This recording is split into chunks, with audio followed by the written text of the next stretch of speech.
ಇನ್ನು ಎಸ್ಐಆರ್ಗೆ ಸಂಬಂಧಪಟ್ಟ ಹಾಗೆ ಬಿಜೆಪಿ ಏನು ಆಗ್ರಹಿಸ್ತಾ ಇದೆಯಲ್ಲ, ಅದಕ್ಕೆ ಸಂಬಂಧಪಟ್ಟ ಹಾಗೆ ಪ್ರಿಯಾಂಕರ್ಗೆ ಗರಂ ಆಗಿದ್ದಾರೆ. ಅವರ ಮೇಲೆ ಬಿಜೆಪಿ ಅವರ ಮೇಲೆ ಗರಂ ಆಗಿರ್ತಕ್ಕಂಥದ್ದು.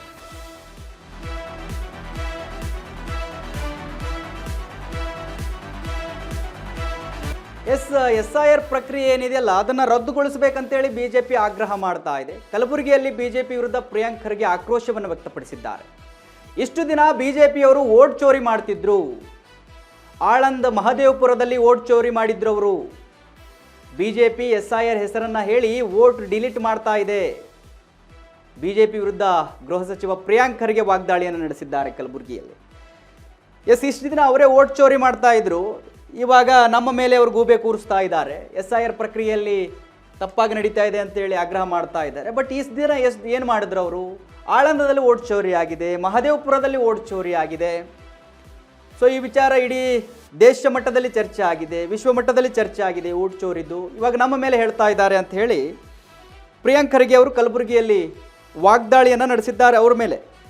ಸುಮ್ಮನೆ ಬಿಜೆಪಿ ಅವರು ಏನೋ ಹೇಳ್ತಾ ಇದ್ದಾರೆ ಅಂತ ಹೇಳಿ. ಪ್ರಿಯಾಂಕರ್ಗೆ ಅವರು ಮಾತನಾಡಿದ್ದಾರೆ. ಏನು ಮಾತನಾಡಿದ್ದಾರೆ ನೋಡ್ಕೊಂಬನ್ನಿ. EVMಗೆ ನಾನೇ ಖುದ್ದಾಗಿ as a minister for the 4th largest technology cluster in the world ಪತ್ರ ಬರೆದೆ. EVMಗಳನ್ನು ಎಥಿಕಲ್ ಹ್ಯಾಕಿಂಗ್ ಮಾಡಿಸಿ ಅಂತ. ಮಾಡಿದ್ರಾ? ಮಾಡಿಲ್ಲ. ಫಾರ್ಮ್ 6-7 ಮಿಸ್ಯೂಸ್ ಮಾಡಿದ್ರು. ಮಹದೇವಪುರ ಪ್ರೂವ್ ಆಯಿತಾ? ಎಲ್ಲದು ಬಿಟ್ಬಿಡಿ. ಆಳಂದು ಪ್ರೂವ್ ಆಯಿತಾ? 22,000 ಪೇಜ್. ಯಾರು A1 A2 BJP ಅವರ. ಅದಾದಮೇಲೆ ಸಾಹೇಬ್ರು ಹೇಳ್ದಂಗೆ ಈ ಚೀಫ್ ಎಲೆಕ್ಷನ್ ಕಮಿಷನರನ್ನು ಆಯ್ಕೆ ಮಾಡುವ ಪ್ರಕ್ರಿಯೆ ಬದಲಾವಣೆ ಮಾಡಿದ್ರ. ಚೀಫ್ ಜಸ್ಟಿಸಿಗೆ ತೆಗೆದ್ಬಿಟ್ಟು ಅವ್ರು ಯಾವುದೋ ಒಂದು ಕ್ಯಾಬಿನೆಟ್ ಯೂನಿಯನ್ ಕ್ಯಾಬಿನೆಟಿಗೆ ಹಾಕಿದ್ದಾರೆ. ಅವ್ರು ಯಾರು ಮಾತು ಕೇಳೋದು? ಪ್ರೈಮ್ ಮಿನಿಸ್ಟರ್ ಮಾತು ಕೇಳೋದು. 2:1 ಆಯಿತಾ ಅಲ್ಲಿ? ಅದಾದಮೇಲೆ ಏನು ಮಾಡಿದ್ರು? ಜುಡಿಷಿಯಲ್ ಇಮ್ಯುನಿಟಿ ತಂದರು ಚೀಫ್ ಎಲೆಕ್ಷನ್ ಕಮಿಷನರಿಗೆ. ಏನಾದರೂ ಅವರು ಈ ಎಲೆಕ್ಷನ್ ಪ್ರಕ್ರಿಯೆ ಮಾಡಬೇಕಾದಾಗ ಅವ್ರು ಏನೇ ಮಾಡಿದ್ರು ಕೂಡ ಯಾವ ಕೋರ್ಟ್ನಲ್ಲೂ ಯಾರೂ ಪ್ರಶ್ನೆ ಮಾಡೋಂಗಿಲ್ಲ. Judicial immunity for a constitutional ಬಾಡಿಗೆ ಅನ್ಕಾನ್ಸ್ಟಿಟ್ಯೂಷನಲ್ ಪವರ್ಸ್ ಕೊಟ್ಟರು. ಅದಾದಮೇಲೆ ಏನು ಮಾಡಿದ್ರು? 70 ಜನ MP ಗಳಿಗೆ ಹೊರಗೆ ಹಾಕ್ಬಿಟ್ಟು ಈ ಬಿಲ್ಲನ್ನು ಪಾಸ್ ಮಾಡಿದ್ರು. ತಮ್ಗೆ ನೆನಪಿರ್ಬೋದು, ಅದು ಸಂವಿಧಾನಿಕವಾಗ.